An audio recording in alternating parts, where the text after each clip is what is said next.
번 쓰러져도 독립할 때까지 후원해 주는 게 이스라엘 국가입니다. 그래서 이스라엘 창업 국가라고 표현을 하는 거죠. 그래서 젊은 사람들이 많이 일어나고 그러죠. 그래서 상술로 시작한 야곱의 양과 염소, 전박이 박힌 상술로 시작한 유대인들의 그 상술이 지금에 와서는 세계 전체의 경제만 휘어잡는 게 아니라 자선으로까지 이어지는 그런 모습을 보면은 우리가 배울 것이 굉장히 많다고 생각이 됩니다. 또 사실은 우리나라도 이제 G7에 들어가고 수출로는 세계 4위까지 올라섰으니까 우리도 이제는 유대인들이 지독하게 모았던 걸 이제 이 시대에 들어서서 풀어내듯이 대한민국 국민들도 6.25 전쟁 끝나고 난 다음에 허리띠 졸라매고 새마을 운동해서 수출해갖고 중동 가고 베트남 전쟁에 가고 또 독일 가갖고 광부의 간호사로 이렇게 해서 이제 이렇게 세웠으니까 이제는 기부할 때입니다. 자선을 나눌 때예요. 그런 가운데 영광스럽고도 감사하게도 제가 그 기부와 자선의 통로가 되고 있다는 것에 대해서 하나님께 너무너무 감사드립니다. 세계 자선 현황에 대해서 말씀드리겠습니다. 억만장자 가운데 50.9% 세계 현황으로 얘기합니다. 순자산 3천만 달러가 넘는 초고액 자산가 중에도 가장 많은 36.4%가 1위 관심사이자 취미 활동으로 자선 활동을 듭니다. 저도 최고액 자산가에 속하죠. 평창 생태마을만 해도 거의 100억 정도의 자산 가치가 있고 문경 같은 경우는 거의 뭐 200억에서 한 300억 정도 가치가 있죠. 그리고 아프리카 잠비아는 돈의 가치로 환산할 수 없는 가치가 있어요. 잠비아는 우리가 1년에 청국장, 가루, 찌개, 된장, 간장, 고추장을 거의 작년에 120억을 하고 올해는 150억에서 뭐 200억까지 바라보고 있습니다. 그러니까 저도 초고액 자산가의 마음이 있어요. 제 자신도. 근데 이 억만장자의 최고의 취미 활동으로 자선 활동을 들 수 있는 거죠. 억만장자들은 자선 행위를 하는 것이 가장 행복한 일이라는 것입니다. 저 역시도 제가 도움을 줄 수 있고 도와줄 수 있을 때 실질적으로 많은 도움을 줄 때 굉장히 자존감이 높아져요. 그리고 굉장히 행복해요. 저한테는 제 소유로 된 거는 뭐 거의 없죠. 물론 나는 또 부모님께서 유산을 좀 물려주셔갖고 그것도 뭐 나중에 이제 평창에 한옥성당 지을 때 정리해갖고 봉헌할 계획을 갖고 있습니다. 그러나 일반인도 형편대로 자선을 할 때 가장 행복한 것은 마찬가지죠. 내가 누구를 도와줄 수 있을 때 너무너무 행복하죠. 우리 다볼 사이버 교우들이 통장으로 얼마, 자그마하지만 얼마 했습니다. 뭐 옛날에는 여행 갈 돈 1년에 한 번, 두 번 나가면 뭐 하다못해 태국이나 베트남을 가도 100만 원, 200만 원을 쓰는데 그런 돈들이 다 그냥 묻혀 있는 거죠. 그럴 때 이런 자선 활동을 하면서 남을 도와줄 수 있을 때 자존감도 높아지고 자긍심도 생기는 것이죠. 우리 다볼 사이버 성당 교우들은 그런 면에서 굉장히 자존감이 높다라는 생각이 듭니다. 가장 많이 언급된 자선 활동 분야는 교육이 78.0%입니다. 교육을 시켜주는 게 최고죠. 제가 잠비아의 간호대학 저주고 초등학교, 중고등학교 저주고 지금 또 초등학교, 중고등학교 최사라가 젊은 친구가 봉헌을 해갖고 올해부터 지읍니다. 거기는 학교가 없는 지역이기 때문에. 그러니까 최고로 보람을 느끼는 게 뭐냐면 교육이에요. 교육. 사람은 교육을 시키는 게 정말 중요해요. 재산을 주는 게 중요한 것이 아니고. 이어 사회 서비스가 61%, 헬스케어, 의학연구가 59.4%. 제가 어느 지역을 갔는데 백혈병의 95%의 치료가 나온 병원에 가봤어요.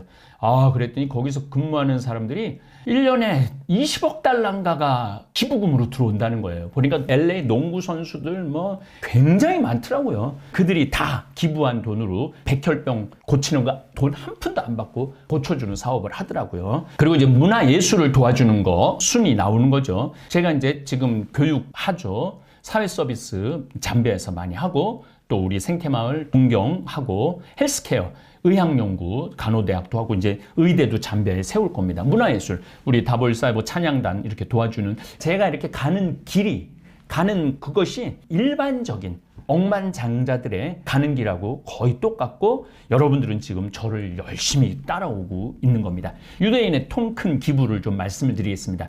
전 세계에서 가장 영향력 있는 민족으로 유대인을 꼽습니다. 그들은 전 세계의 인구 0.2%, 0.3% 왔다 갔다 하는데 세계 70%에 해당하는 부를 가지고 있어요. 유대인들이. 세계 1위 국가인 미국의 경제 역시 2%, 유대인이 미국 2%에 불과한 유대인들 손에 좌지우지가 되죠. 유대인들은 돈에 관련해서는 피도 눈물도 없는 깍쟁이로 알려져 있어요. 하지만 이는 돈을 벌 때 이야기지 돈을 쓸 때는 좀 다릅니다. 우리는 아주 정말로 수원 깍쟁이가 개성 깍쟁이보다 훨씬 더 깍쟁이라고 그런 말도 있지만은 돈을 엄청나게 모으는데 쓰지를 못하고 죽는 경우가 너무너무 많죠. 돈에 관련된 유대인의 문화의 큰 전통 중 하나는 자선입니다. 유대인들은 자선을 종교적인 의무로 알고 즐거운 마음으로 실천하죠.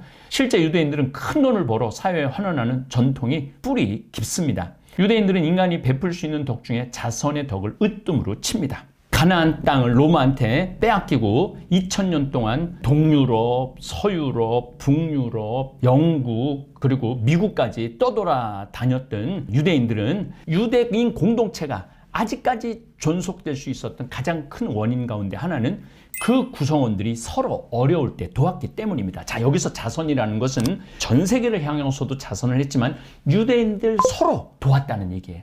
유대인끼리 서로 도왔다는 거예요.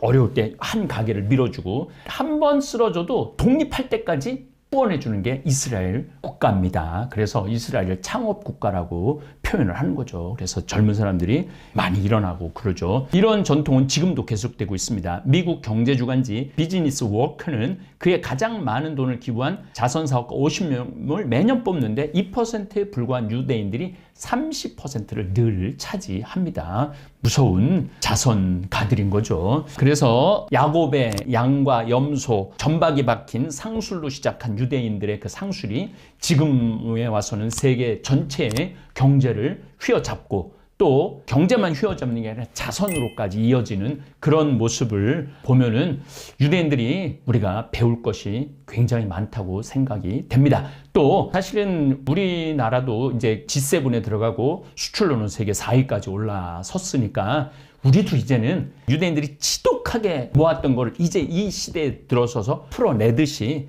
대한민국 국민들도 6.25 전쟁 끝나고 난 다음에 허리띠 졸라매고 새마을 운동해서 수출해갖고 중동 가고 베트남 전쟁에 가고 또 독일 가갖고 광부의 간호사로 이렇게 해서 이제 이렇게 세웠으니까 이제는 기부할 때입니다.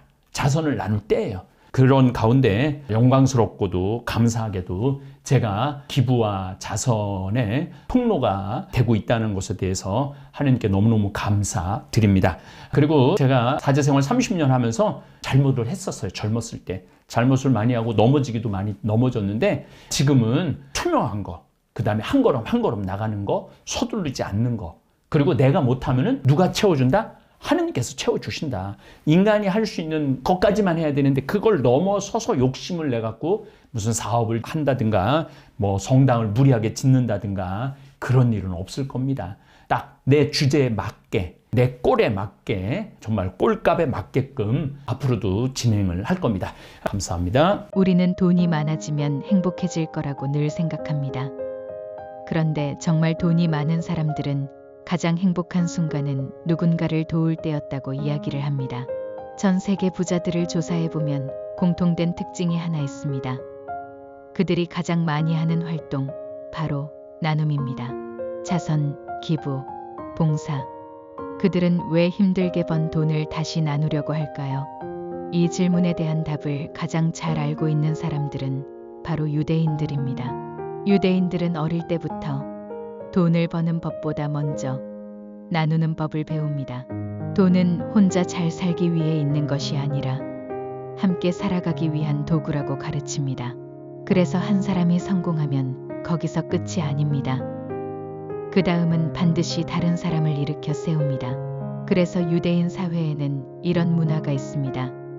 누군가가 힘들 때 잠깐 도와주는 게 아니라 그 사람이 다시 일어설 때까지 끝까지 책임지는 문화.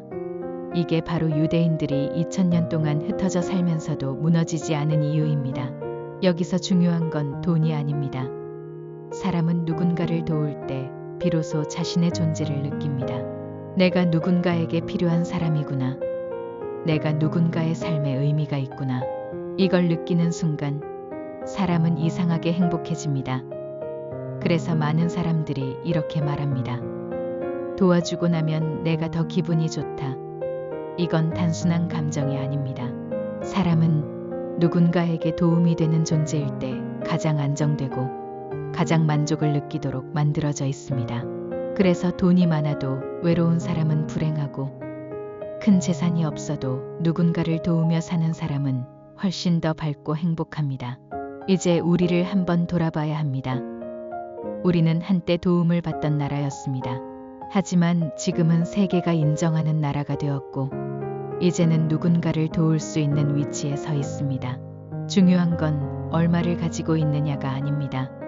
작은 것 하나라도 나눌 수 있는 마음, 그 마음이 사람을 바꾸고 세상을 바꿉니다. 누군가에게 건네는 작은 도움 하나, 따뜻한 말 한마디, 손 한번 내밀어주는 것. 그 순간 가장 먼저 변하는 사람은 바로 나 자신입니다. 혹시 요즘 마음이 조금 허전하십니까?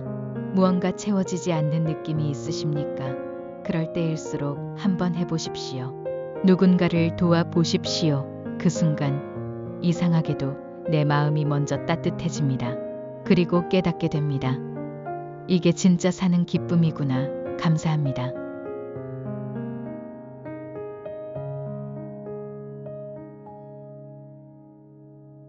하늘에 계신 우리 아버지, 아버지의 이름이 거룩히 빛나시며 아버지의 나라가 오시며 아버지의 뜻이 하늘에서와 같이 땅에서도 이루어지소서.